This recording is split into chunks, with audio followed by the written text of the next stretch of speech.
အားလုံးပဲမင်္ဂလာပါ AOB YouTube Channel နေပြီးတော့ကျွန်တော်ညီကိုတွေအားလုံးကိုပြန်လည်ကြိုဆိုလိုက်ပါတယ်ဒီနေ့ကတော့ကျွန်တော်ဒီ UEFA Champions League ပွဲစဉ်တွေเนาะဒီ Round 6ပွဲစဉ်တွေဆုံးလင်းကစားမဲ့ဒီအင်္ဂါနေ့ညချမ်းပေါ့เนาะဒီညမှာလည်းကျွန်တော်ညီကိုတွေအတွက်ဒီကြိုးပြပေါင်းပြစေနိုင်မဲ့ကျွန်တော်ပွဲစဉ်လေးတွေကိုရွေးချယ်သုံးသပ်ပြီးတော့ထုံးနှုတ်ပြီးသွားမှာဖြစ်ပါတယ်ဒီနေရာမှာကျွန်တော်ပထမဆုံးအနေနဲ့ပြောချင်တာက Champions League ပွဲစဉ်တွေတော်တော်များများဒီဘိုဂီအနေနဲ့ဒီ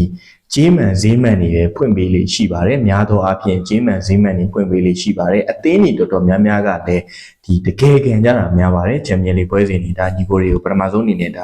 ါဒီတစ်လေး sharing လုပ်ပေးတဲ့သဘောပေါ့နော်အဲ့တော့ကျွန်တော်ဒီပထမဆုံးတစ်ပွဲလေးကိုတွားလိုက်အောင် Bayern Munich နဲ့ Sporting Lisbon ဒီပွဲမှာ Bayern Munich က Borussia ဈေး 2+30 ကိုပေါင်းကြီးအနေနဲ့ဟော3လုံး90ရှုံးဆိုပြီးဖွင့်ပေးထားတယ်ဒီရာဒီချန်ပီယံလိမှာ Bayern ကဒီเนาะဒီ9ပွဲကစားပြီးချိန်မှာ4ပွဲနိုင်တပွဲရှုံး12မှတ်နဲ့အဆင့်3နေရာမှာရည်တည်နေပါတယ်ဒီရှုံးတဲ့ပွဲကလည်းဒီနောက်ဆုံးကစားခဲ့တဲ့ Arsenal ကိုဝေးကွင်းမှာ 3-1 ဆိုတဲ့ result နဲ့ဒီ German Blue ကြီးကတော့ဒီเนาะ Arsenal ရဲ့ခေါင်းပုတ်ချင်ကိုခံလိုက်ရတာပေါ့တစ်ဖက်ဒီ Lisbon ကကြတော့ဒီသူ့အနေနဲ့လည်းဒီရာဒီ Champions League မှာရလလေးမစိုးဘူးလို့ပြောလို့ရတယ်ဒီကြေးအောင်မြင်မှုနှုန်းဈေးကွက်ဖြတ်ကျော်မှုနှုန်းအနေနဲ့ကလည်းဒီเนาะဒီ9ပွဲကစားပြီးချိန်မှာ4ပွဲကြီးအောင်ပြီးတော့တပွဲသာကြီးကြတာကိုကျွန်တော်တွေ့ရတယ် Lisbon လည်းဒီရလက်လေးတွေမစိုးဘူးဒီ3ပွဲနိုင်တဲ့ရလက်အနေနဲ့တော့တပွဲတရေးတပွဲရှုံးဆိုရယ် result နဲ့သူတို့ရမှတ်10မှတ်နဲ့အဆင့်8နေရာမှာရပ်တည်နေတယ်ဒီပြောရမယ်ဆို Lisbon ကဒီတော့အိမ်မသေးချင်အောင်မှဒီတိုက်ရိုက်ဝင်ခွင့်8သင်းကိုမသေးချင်အောင်မှဒီရဒီချန်ပီယံလိမှာเนาะဒီ24သင်း play off တွေကိုတေချာပေါက်ရောက်နိုင်မဲ့အသင်းလို့ကျွန်တော်ကမြင်တယ်အဲ့တော့ကျွန်တော်ဒီပွဲမှာဒီဖွင့်မိထားတဲ့ body ဈေးလေးကိုချင်းကက်ကြည့်အောင်ဘိုင်ရဲ့ 2+30ဘိုင်ယန်ပောက်ကွဲလာပါလေဦးမယ်ဒီပွဲမှာဘိုင်ယန်ကိုတော့ဘယ်သူမှတော့တေချာပေါက်စန့်ကျင်မှာမဟုတ်ပါဘူးကျွန်တော်လည်းမစန့်ကျင်ရပါဘူးဘိုင်ယန်ကိုဘာလို့လဲဆိုတော့ဒီဘိုင်ယန်ရဲ့ဒီဟာဒီပြနေတဲ့ခြေစွမ်းဒီအိမ်ဝင်းခြေစွမ်းဒီချန်ပီယံလိခြေစွမ်းအားလုံးလည်းအတိပါဒီရင်ပွဲကဒါအာဆင်နယ်ကိုเนาะဒီအဝေးပွဲမှာရှုံးခဲ့တယ်ဆိုပေမဲ့ဒီပွဲကတော့အိမ်ဝင်းမှာသူပောက်ကွဲလာအောင်မယ်လို့ကျွန်တော်ကမြင်တယ်2+30ဆိုတဲ့ body ဈေးအနေနဲ့လေเนาะဒီဘိုကီကဘိုင်ယန်ကိုအပြည့်ပေးမစားဘူးဆိုရင်တော့မှနှလုံးလောက်တော့နှလုံးဒီတော့ဝက်လောက်တော့ကျွန်တော်ပေးစားသွားမယ်လို့ကျွန်တော်ကမြင်နေ supporting ကလည်းမကောင်းဘူးမဟုတ်ဘူး supporting ကောင်းပါတယ်ဒါပေမဲ့လည်းတစ်ဖက်ကဘိုင်ယန်ဖြစ်နေတာဖြစ်တဲ့အတွက်ကြောင့်မို့လို့ဒီ supporting အနေနဲ့အများဆုံးမှန်းရင်တော့မှဒီတော့အိမ်မဟုတ်ဘဲနဲ့ဒီเนาะဒီ24သင်း play off 24သင်းကိုဒီရာဒီမှာဒီ Champion League မှာပါနေတယ်လို့ကျွန်တော်ကမြင်နေဒါကြောင့်မို့လို့ဒီပွဲမှာကျွန်တော်ဘိုင်ယန် unit body လေးကိုကျွန်တော်ကြိုက်ပါတယ်ဘိုင်ယန်ပောက်ကွဲလာလေအောင်မယ်လို့ကျွန်တော်ကမြင်တယ်အဲ့တော့ကျွန်တော်ဒီပွဲမှာဘိုင် unit body လေးကိုကျွန်တော်ညီကိုတွေကိုရွေးချယ်ပေးခြင်းပါတယ်โอเคအဲ့တော့ကျွန်တော်ဒီဒုတိယပွဲလေးကိုတွားလိုက်အောင်ဒုတိယပွဲလေးနဲ့ကျွန်တော်ဒီ Inter Milan နဲ့ Liverpool ရဲ့ပွဲစဉ်လေးကိုကျွန်တော်ထပ်မံပြီးတော့ prediction လုပ်ပေးသွားအောင်မယ်ဒီပွဲမှာ Inter ကနေပြီးတော့ Liverpool ပေါ်ကို level 100ရှုံးကိုပေါင်းစည်းအနေနဲ့တော့3လုံးကို40စားဆိုပြီးတော့ဖွင့်ပေးထားတယ်ဒီဟာဒီ Inter Milan အနေနဲ့တော့ဒီ Champions League မှာဒီ9ပွဲကစားပြီးချိန်မှာ4ပွဲနိုင်တပွဲရှုံး12မှတ်နဲ့အဆင့်4နေရာမှာရပ်တည်နေပါတယ်တစ်ဖက် Liverpool ကတော့ဒီဟာဒီ9ပွဲကစားပြီးချိန်မှာသူတို့အနေနဲ့3ပွဲနိုင်2ပွဲရှုံး9မှတ်နဲ့အဆင့်73ဆိုတဲ့နေရာမှာသူတို့ရပ်တည်နေတယ်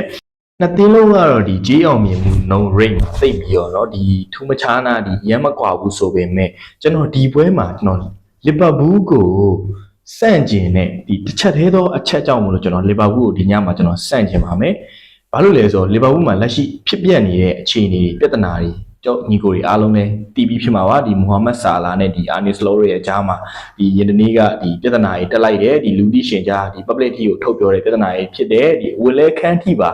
အဲ့ဒီဖြစ်ရတွေကဒီရိုက်ခတ်မယ်လို့ကျွန်တော်ကမြင်တယ်ဒီလူသားတွေလည်းဖြစ်တယ်เนาะတခြား player တွေပေါ်မှာကစားသမားတွေပေါ်မှာလည်းဒီဖြစ်ရတွေကအနည်းနဲ့များတော့ကျွန်တော်ဒီပွဲမှာရိုက်ခတ်လာအောင်မယ်လို့ကျွန်တော်ကမြင်တယ်နောက်ပြီးတော့ဒီပွဲမှာအာနီစလော့အနေနဲ့ဒီ Inter Milan ကိုသွားတဲ့လူစင်းထဲမှာမိုဟာမက်ဆာလာကိုချန်လက်ထားခဲ့တယ်ဆိုတဲ့သတင်းတွေလည်းတက်နေပါတယ်ဒီကဟုတ်မဟုတ်တော့ဒီညကြရင်တော့တစ်ချက်ပြန်ကြည့်ရမှာဟောဒီ prediction လိုက်တဲ့ထဲမှာလည်းဒီမိုဟာမက်ဆာလာဒီနေ့ညပွဲမှာမပါဝင်နိုင်ဘူးလို့သူအနေနဲ့ပြနေတယ်เนาะအဲ့တော့ဒီဟာတွေဒီ Liverpool မှာဖြစ်ပျက်နေတဲ့အရာတွေဒီဟာဒီမှာအသင်းကရက်လက်တွေအရင်ဆိုးနေတယ်ဒီ player နဲ့ဒီညီးပြတွေရဲ့ဂျားထဲမှာလည်းဒီ communication ဒီစောင့်မှုဘိုင်းမှာเนาะဒီလိုအပ်ချက်တွေရှိနေတယ်ပြဿနာလေးတွေရှိနေတယ်ဒီလိုမျိုးအချက်တွေဖြစ်နေတဲ့အချိန်မှာ Liverpool အနေနဲ့ဒီ Inter Milan ကိုဝေးကွင်းမှာ live ပြီးကစားရတဲ့အချိန်မိုဟာမက်ဆာလာမပါတဲ့အချိန်တခြား player တွေပေါ်မှာရိုက်ခတ်မှုအနေနဲ့များရှိနေတဲ့အချိန်တိုက်စစ်ကကိုဒီကပိုဒဏ်ရာရနေတဲ့အချိန်မှာเนาะဒီ Inter Milan ရဲ့ပေးထားတဲ့ level 100ရှုံးဈေးတန်းကတော့ ဖြစ်တဲ့လို့ကျွန်တော်ကမြင်ပါတယ်ကျွန်တော်ဒီပွဲမှာ Inter Milan body ကြိုက်ပါတယ် Inter အနည်းဆုံး Inter ဘက်မှာเนาะတရင်နဲ့အနိုင်ရှိမယ်လို့ကျွန်တော်ကမြင်တယ်နောက်ပြီးတော့ Inter နောက်ပွဲကြီး Champion League အနေနဲ့သူ Arsenal နဲ့ကစားရအောင်မယ် Dortmund နဲ့ပွဲချက်တွေကစားရအောင်ပါမယ်ဒါကြောင့်မလို့ကျွန်တော်ဒီပွဲမှာ Inter အနေနဲ့ဒီခွင့်ရေးကိုတော့ဒီလက်လွတ်ဆုံးရှုံးမခံလောက်ဘူးကျွန်တော်ကမြင်တယ် Liverpool ကိုကျွန်တော်မကောင်းဘူးမဟုတ်ဘူး Liverpool ခုဖြစ်ပြနေတဲ့အခြေအနေတွေရလက်တွေเนาะကျွန်တော်ကတော့ဒီ Liverpool ကိုဒီဆက်ကျင်ခြင်းပါတယ်ကျွန်တော် Inter Milan body ကြိုက်ပါတယ်Inter အနေနဲ့လည်းဒီနောက်ပွဲတွေလည်းပွဲချက်တွေရှိသေးတယ်ဖြစ်တဲ့အတွက်ကြောင့်မို့လို့ကျွန်တော်ဒီပွဲမှာတော့ Inter ကတော့ဒီเนาะအနည်းဆုံးတော့ 1-2-1 တကိုးတာလုံးနေတော့ Liverpool ကိုနိုင်သွားအောင်မယ်လို့ကျွန်တော်ကမြင်ပါတယ်ကျွန်တော်ညီကိုအနေနဲ့ online မှာဒီတော့ဘောလုံးပွဲတွေကိုအကောင့်တစ်ဖွင့် unit ဖြစ်ပြီးကစားခြင်းနဲ့ဆိုရင်ကျွန်တော် AOB မှာ iBet ခွန်ရှစ်ကို555 mid wine bet sport အိတ်ဆုံးတွေကိုစိတ်ချယုံကြည်စွာ 100% အမခံချက်ပြည့်နဲ့လာရောက်ပြီးတော့အကောင့်တစ်ဖွင့်စုံစမ်းလို့ရပါတယ်ဒါကျွန်တော်ရဲ့ Viber နံပါတ်လေးဖြစ်ပါတယ်အဲ့တော့ဒီကျွန်တော်နောက်တစ်ပွဲကိုတွားလိုက်အောင်ဒီနောက်ပွဲအနေနဲ့ PSV နဲ့ Atletico Madrid ပါဒီပွဲမှာဒီကိုကနေပြီးတော့ PSV ဘက်ကို Borussia level 40ရှုံးကိုပေါင်းစည်းရန်အနေနဲ့တော့ဒီ3လုံးကို10ရှုံးဆိုပြီးတော့ဖွင့်ပေးထားတယ်ဒီဟာဒီ PSV က9ပွဲကစားပြီးတဲ့အချိန်မှာ Champions League 9ပွဲကစားပြီးတဲ့အချိန်မှာ2ပွဲနိုင်2ပွဲတည်တပွဲရှုံးရမှတ်10မှတ်နဲ့အဆင့်15ဆိုတဲ့နေရာမှာရပ်တည်နေတယ်ရလက်လေးမစိုးဘူးလို့ပြောလို့ရတယ်သူ့အဆင့်သူ့တန်းအနေနဲ့ပေါ့နော်တပတ် Atletico Madrid ကတော့ဒီ9ပွဲကစားပြီးတဲ့အချိန်မှာ3ပွဲနိုင်2ပွဲရှုံးဆိုတဲ့ရမှတ်နဲ့ result နဲ့ဒီရမှတ်9မှတ်နဲ့ဒီအဆင့်7နှစ်ဆိုတဲ့နေရာမှာရောက်နေတယ်နှစ်သင်းလုံးကတော့ဒီ playoff 24သင်းထဲမှာရောက်နေတဲ့အသင်းတွေဖြစ်ပါတယ်ဒါပေမဲ့ PSV ကတော့နောက်ပွဲအနေနဲ့တော့လက်ကျန်နှစ်ပွဲမှာပွဲပိုကြက်ပါတယ်ဒီ Newcastle ကိုအဝေးကွင်းမှာတွားရောက်ကစားရမယ်အိမ်ကွင်းမှာ Bayern ကိုရင်ဆိုင်ရမယ်ကျွန်တော်ကတော့ဒီပွဲမှာဂိုးတွေများများဆဆမြင်တွေ့ရမယ်ပွဲတစ်ပွဲလို့ကျွန်တော်ကမြင်တယ်ဒီ PSV ဆိုရင် Netherlands club เนาะဒီလုံးဝပိတ်ကစားတတ်တဲ့အသင်းမဟုတ်တာအားလုံးလည်းသိမှာပါ PSV တိုက်စစ်ဘလို့ဖွင့်နေဆိုတာကျွန်တော်ညီကိုအားလုံးသိပါတယ်နောက်ပြီးတော့ Champion League မှာဒီဟာဒီ80ကိုကစားခဲ့တဲ့9ပွဲမှာ3ခုအောက်ရောက်ခဲ့တာတပွဲမှမရှိပါဘူး3ခုနဲ့3ခုအထက်ရောက်ခဲ့တဲ့ပွဲတွေပဲများပါတယ်တီကိုအနေနဲ့ဒီပွဲမှာ PSV ဘောကိုမလွယ်ဘူးဆိုပေမဲ့တော့ဒီ PSV အနေနဲ့လည်းเนาะသူတိုက်ကိုတိုက်သူဖွင့်ကိုဖွင့်ကစားလာဖို့ရှိပါတယ်ဘာလို့လဲဆိုတော့နောက်ပွဲအနေနဲ့တော့ PSV ဒီထက်ကြက်တဲ့ပွဲတွေထပ်ပြီးတော့ကစားရအောင်ပါဒီဂိုးတွေကတော့ပွင့်သွားမယ်လို့ကျွန်တော်ကမြင်တယ်နောက်ပြီး Atletico ရင်ပွဲ2ပွဲဒီ La Liga 2ပွဲရှုံးထားတယ်ဒီ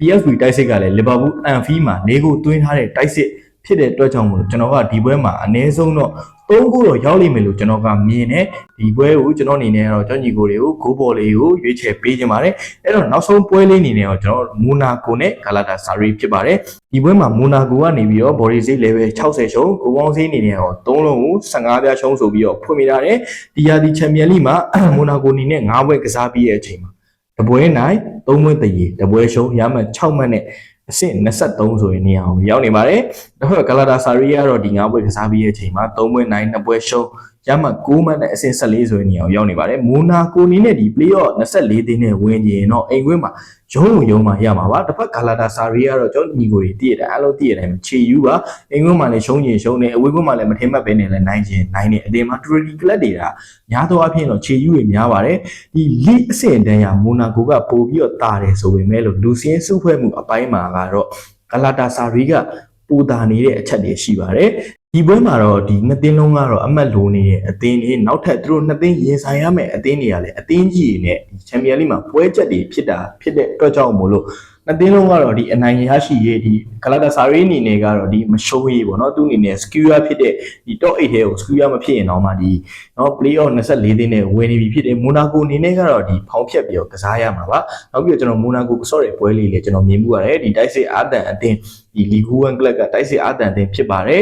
နောက်ပြီးတော့မထင်လို့ကောင်တာလေးတွေလည်းဆော့တတ်တဲ့အသင်းဖြစ်တဲ့အတွက်ကြောင့်မို့လို့ကျွန်တော်ဒီပွဲမှာလည်းဒီမိုနာကိုဘော်ဒီမိုနာကိုဂိုးဘော်လေးကိုကျွန်တော်ညီကိုရွေးချယ်ပေးခြင်းပါတယ်ဂလာတာဆာရီအနေနဲ့များတော့ဂလာတာဆာရီကိုဒုက္ခပေးနိုင်လိမ့်မယ်လို့ကျွန်တော်ကမြင်နေမိုနာကိုအိမ်ရှင်ဖီအားနဲ့เนาะဒါကြောင့်မလို့ကျွန်တော်ဒီပွဲမှာကျွန်တော်ညီကိုတွေကိုမိုနာကိုဘော်ဒီမိုနာကိုဂိုးဘော်လေးကိုရွေးချယ်ပေးသွားခြင်းပါတယ်အဲ့တော့ဒီညမှာရွေးချယ်ပေးသွားတဲ့ပွဲ၄ပွဲရှိပါတယ်ပထမဆုံးအနေနဲ့တော့ Bayern Munich body ဖြစ်ပါတယ်ဒုတိယပွဲလေးအနေနဲ့တော့ Inter Milan body တတိယပွဲအနေနဲ့ကတော့ကျွန်တော် PSV ဂိုးဘော်ဖြစ်ပါတယ်ဒီနောက်ဆုံးပွဲလေးအနေနဲ့ကတော့ Monaco ဂိုးဘော်လေးဖြစ်ပါတယ်ကျွန်တော်ဒီ tester မဟုတ်ပါဘူးကျွန်တော်ဒီပွဲမြောက်မှာဘူးမှန်မှာမဟုတ်ပါဘူးဒါတွေအားလုံးကကျွန်တော်ရဲ့အမြင်တွေကျွန်တော်ရဲ့ opinion တွေတက်ဖြစ်ပါတယ်ဒါကြောင့်မလို့ကျွန်တော်ညီကိုတွေအားလုံးပဲဒီကြိုက်မြင့်တက်တယ်ဆိုရင်ကျွန်တော်ရဲ့ channel လေးကို